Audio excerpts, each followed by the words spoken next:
искрено и мое сочувство. Искрено, како што кажа и градоначалникот Ирена, нема зборови да се опиши жалоста за трагично загинатите.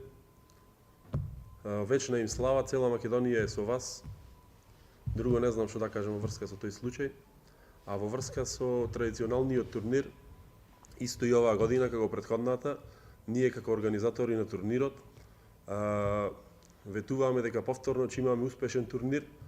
Оваа година е планиран турнирот да се одржи во двете сали, во Средното училиште Ристе Ристевски Ричко и Основното училиште Добро Ивановски. Знаете дека имаме технички проблем, пошто не ни ја дават салата Тутунски комбинат, така да двете сали во функција се. Благодарност исто до директорите и до градоначалникот, пошто фактички максималниот капацитет на градот го искористуваме за користење за времето кога трае турнирот. Оваа година е планиран турнирот да биде од 8 до 24 декември, после 6 часот во двете сали, од кои што едната училишната сала Добро Ивановски би ја користеле повеќе за младите категории, додека возрастните и сениорите ќе играат цело време во салата Ристе Ристевски Ричко. Форматот е истиот како лани, 32 екипи, со тоа што ако има повеќе екипи ќе ги метниме во секоја група по една екипа плюс. Знаете дека интересот е голем, пошто имаме традиција, секоја година имаме големи награди. Оваа година го зголемуваме фондот од 240.000 на 260 за прво место, за второ место од 120 на 130 и за трето место од 60 на 70.000 години.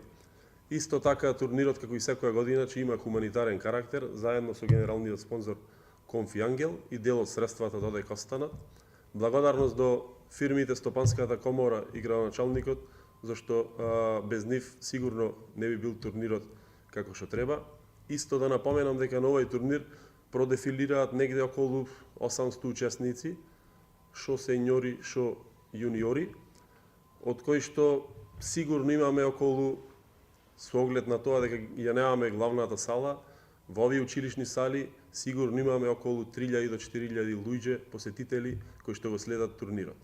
Новитет оваа година е тоа што после осмина финале сите утакмици ќе одат во живо на лайвстрим и полуфиналните и финалните надпревари ќе ги коментираме со коментар исто во живо на страната на општина и на Пела.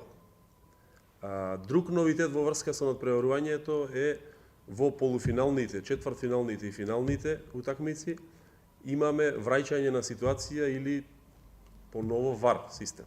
Додека има некоја ситуација која што пречи на утакмицата или спорна ситуација, има право судијата да ја прегледа таа ситуација и да одлучи од снимка правилно за да нема оштетување на екипите.